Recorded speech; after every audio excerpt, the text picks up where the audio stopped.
Donc on a suivi Odette, 64 ans, une Québécoise qui a fait le choix de mourir. On l'a suivie durant les 5 derniers jours de sa vie, jusqu'à la fin.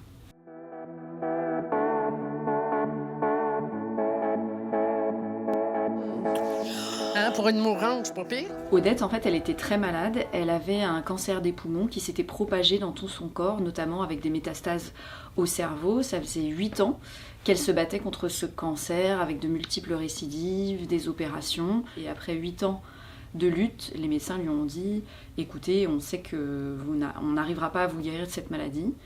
Il vous reste 3 mois d'espérance de vie en moyenne. On ne peut pas vraiment dire précisément. » Elle a dit « Alors on arrête tout.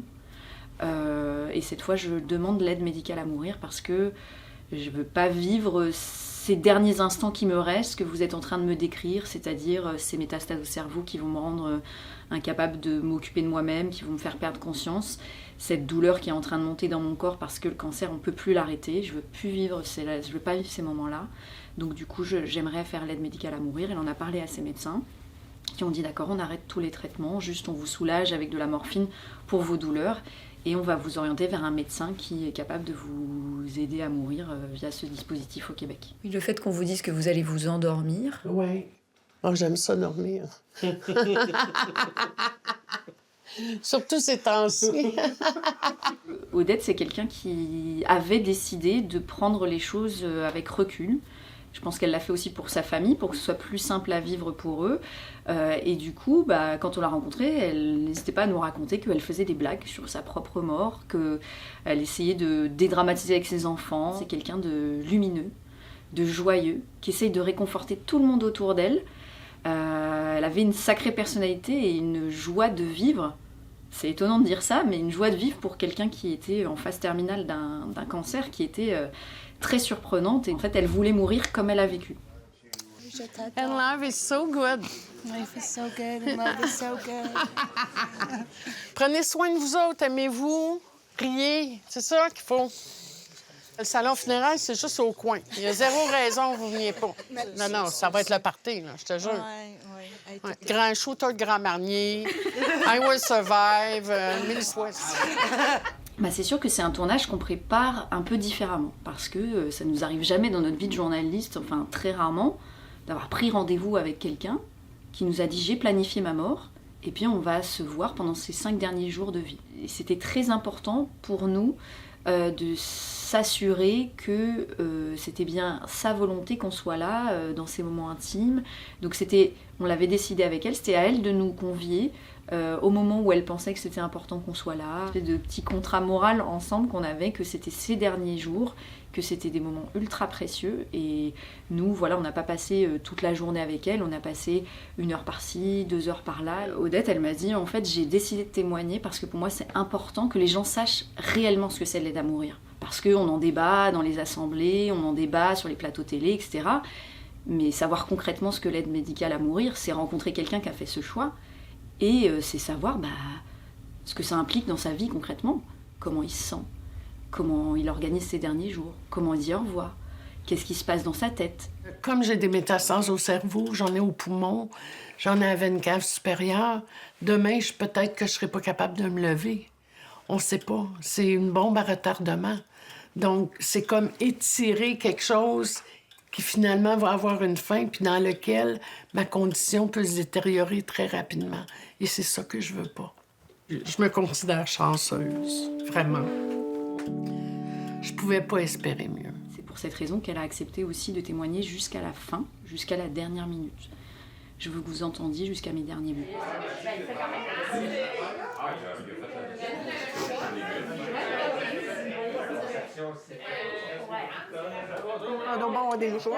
C'est ma petite sœur.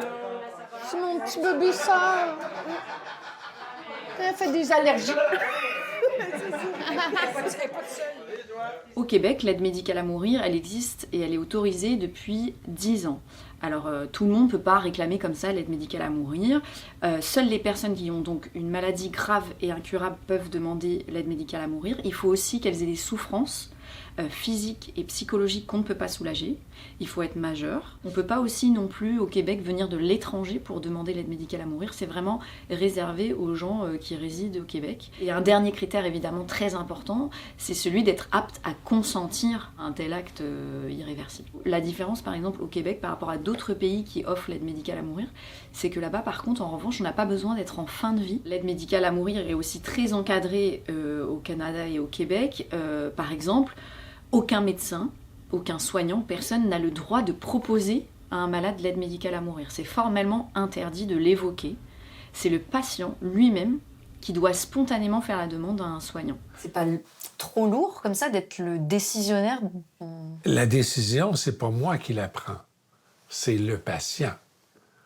Il prend la décision de demander une aide médicale à mourir. Alors, je réponds à la demande expresse, puis je m'assure que c'est bien sa demande, que c'est bien sa volonté. Alors aujourd'hui, du coup, ça fait longtemps que l'aide médicale à mourir est autorisée au Québec et l'immense majorité des Québécois sont favorables. Là-bas, déjà, ils considèrent ça comme un soin médical. On ne parle pas d'euthanasie, on ne parle pas de suicide assisté. D'ailleurs, les médecins, quand on leur dit ces termes, ils disent « Ouh là là, nous, pas du tout ». Ils voient vraiment ça comme un soin médical. Aujourd'hui, c'est tellement accepté au Québec qu'il faut savoir qu'il y a énormément de patients qui sont croyants, qui réclament l'aide médicale à mourir. Et il y a même des médecins qui m'ont dit qu'ils avaient aidé à mourir une bonne sœur, un prêtre catholique. On va dire qu'au Québec, l'aide médicale à mourir, c'est devenu assez banal au final. D'ailleurs, le Québec, c'est l'un des endroits au monde où l'aide médicale à mourir est le plus sollicitée. Ils ont le record mondial. L'année dernière, plus de 7% des Québécois qui sont morts à leur demande. Depuis octobre 2024, c'est possible aujourd'hui au Québec de dire en fait j'ai une maladie qui va dégénérer, j'aimerais faire une demande anticipée d'aide médicale à mourir et tuez-moi quand je serai plus capable de vous le demander et quand je serai arrivé à ce stade de la maladie. Eux aujourd'hui ils sont dans des débats qui nous paraissent très lointains parce qu'ils sont dans d'autres étapes.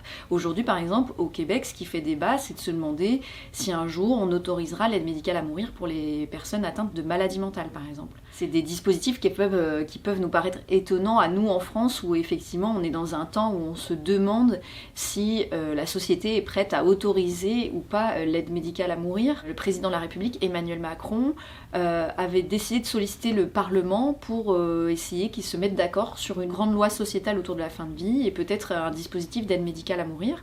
Donc les députés ont débattu pendant le mois de juin, ils avaient avancé le travail et étaient prêts à voter un texte, mais la dissolution a interrompu les débats. Et il faut savoir qu'aujourd'hui, il y a plus de 220 députés qui ont proposé de reparler de l'aide médicale à mourir au Parlement, qui proposent une nouvelle proposition de loi sur l'aide médicale à mourir et qui espèrent pouvoir en redébattre et enfin voter un texte sur le sujet.